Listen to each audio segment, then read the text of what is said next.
YouTube, what it be like? Get your boy Ep.4 and bro, we are back on that NBA Live 18 and this is episode 4 of the best builds in NBA Live 18. Today we're going to take a look at 3-point shooter. It is highly requested and also probably one of the more popular builds in the game. We're going to take a look at the primary skills first. Now, as we all know, dribbling and passing is something that you get on all of your point guards maxed out. Quick pro tip, I usually always am going to work on my passing last with great even if you can get it to an 85 and just kind of stop there, that's good. Just being in the 80s is fine. Now, of course, we're going to max it out if we want to be a 99 overall, but what I found is that it's really about velocity of the passes as you start to kind of go like towards a 99. You're not really worried about like elbow passes and all that extra shit. I mean, if you play with great basketball IQ, then this is not something that you need to be passed. You need to be maxed out early on. You could actually use those attributes to help you with something else, like getting your three-pointer maxed out, and that's going to help you actually progress your player a lot faster because you can end games in the Pro-Am Tour way quicker by having a 93 three-pointer as opposed to having a 93 passing, if that makes any sense at all. Alright, now we're going to take a look at the other two skills. You got mid-range shooting and three-point shooting. Now, we all know what three-point shooting does. This player is extremely cheese at the three-point line, bro. He knocks down everything with great timing. And then also, what's cool about this player as opposed to the wing shooter is that you get to take advantage of all of those nice point guard dribble packages, and you have maxed out dribbling to go along with the three-point shooting, and it makes him extremely difficult because you can get to guard, because you can get in a catch and shoot situation, or you can just handle the rock and break players, because a lot of people don't play great defense in this game, and you can get wide open and shoot threes. Mid-range shooting goes overlooked on this player so much. I see a lot of point shooters that don't utilize the mid-range. Here's a way for you to use it, and this is the way that I feel like it's most effective. You can glitch dunks onto this player, right, from the slasher, so you get all the slasher dunk packages. As a result, when people overplay you at the three-point line, because they'll treat you like a pure shark, like in 2K, where they overplay the three-point line. It's going to create all these lanes to the goal, and once you get to the basket and you dunk a few times, then it's going to be easy to keep your opponent off balance with what you're going to do, because you still can shoot the ball very effectively. So when you're driving to the goal, don't be afraid to drive. They'll think you're going to lay up a dunk, and you step back. You pull that step back and pull right in the mid-range, bro. You got a wet jumper in the mid-range, so it's going to be dope. Now, transitioning to the secondary skills, you get the choice of 3 different things: shooting off the dribble, contested shot, and on-ball defense. Now, I know what you're thinking.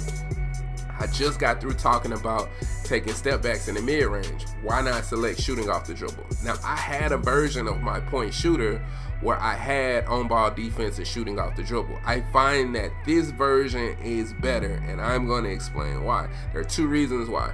One, first of all, there should be no reason why you don't select on-ball, period. I don't know why you wouldn't, unless you want to get broke all the time. So I think that's a no-brainer. If you feel like it don't matter to you, then ideally just select contested shot and shooting off the dribble, but I think that's dumb, and that's not the most balanced player. But the reason why I went with contested shot is because I know the difference. I have a wing shooter, right, that has a 93 contested shot, and really what that does for me is, even if I have great basketball IQ, and even if I have a great shot available to me, sometimes I can miscalculate where somebody will close me out, and I didn't think they were going to be able to close me out, and I get a hand in my face. And that matters, bro, where if you don't have any contested shot, even if you have a 93 three-pointer, bro, the chances of you knocking down that 3 are reduced greatly when you're contested. If you don't have many traits, you only have one trait that can help you with contested shots on a point shooter, and that is late to the party, and it only goes up to silver, bro. So I find that contested shot is more valuable. It's more important on the player. Now, with the shooting off the dribble, you have a step back badge. I'm currently working on that now because I usually wait until like I'm in the upper 90s to start like working on very specific like badges. But that badge goes up to goal, so that will assist me when I'm shooting in the mid range and I'm pulling those step backs, and I'm doing a lot of that like game that I spoke about before, as far as like creating open looks with step backs. Know what I mean? So let's take a look at the traits. Signature ability, we're gonna be looking at give and take. And that's dishing out and assist grants a stackable boost to 3-point shooting accuracy. Now, that's not as good as like what the playmaker has, but it's effective. I can say it is, especially if you're playing point guard and you're playing with a stretch big and you getting pick and pop situations, or you're playing with somebody getting pick and roll situations with, or you're kicking and you setting offense and setting opportunities up for your other teammates. Then it's gonna help you a whole lot because you're pretty much not gonna miss when it's time for you to shoot. I find that even if you are not assisting though, the fact that you have a 93 3-pointer is just gonna put you in a space where it's gonna be hella easy, bro, for you to just knock down shots anyway, even without the ability. So I don't really know how important it is. It helps, but it's not really necessary to the player. Now, looking at traits, of course, you got way back. That's the equivalency of limitless range. I have to have my player at a 99 overall for it to turn gold. Silver's been working for me just fine, but of course I want to get it gold. Same thing with my catch and shoot. I gotta have my player as a 99. The other thing that I use while I'm grinding my player is quick trigger. Maximum shooting boost that gradually diminishes the longer you hold on to the ball. Basically, if I get somebody to pass me the ball, as soon as I get the ball, this badge activates. And if I shoot it, I get the maximum boost. That's going to work in perfect harmony with these two badges, because if I'm beyond the 3-point line, like deep three, this and this, they're working together. But then also this is working because I got catch and shoot. So they're always working in harmony. I'm either getting these two to activate every time together, or I'm getting all three of them to activate together. So that's a good harmony with that loadout. So if you plan on playing like a catch and shoot type 3-point shooter, I would probably recommend this one. This way, bro, you pretty much ain't gonna miss. To be honest, like, good timing is gonna dictate that you make almost every shot that you shoot. If you have a problem with your timing, you could always go with something like early or late release, so keep that in mind as well. Other badges that are there are gonna be corner 3, counter strike. Counter strike actually goes to silver if you want to see that. Heat check goes to gold. I don't use that badge though. I don't feel like you need it for this player. Inside shooting goes to silver. I don't really feel like, they kind of wasted a space on that. They could have gave you something else. You know what I mean? Like, I don't know, but they could have gave you something else. Here's where late to the party, that's the equivalency of deep range deadeye. And for whatever reason on the shooter, it only goes up to silver. I guess they felt like the player would have been too overpowered if you would have had it on goal, which I could see that. Rhythm shooter, 7 seconds, all of those things. Of course, you got steals. Steals go up to goal. I've been working on that. So once you get that to goal, bro, like, it's good to be able to equip that. Here's the step back badge that I just started working on.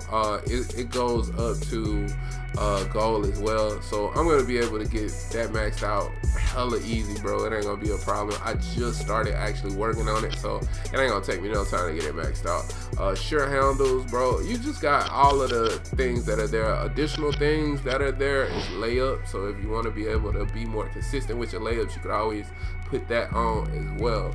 Now, last thing we're going to take a look at, of course, is going to be the some of the other attributes, just the height and the weight. Now, this player is 6'3".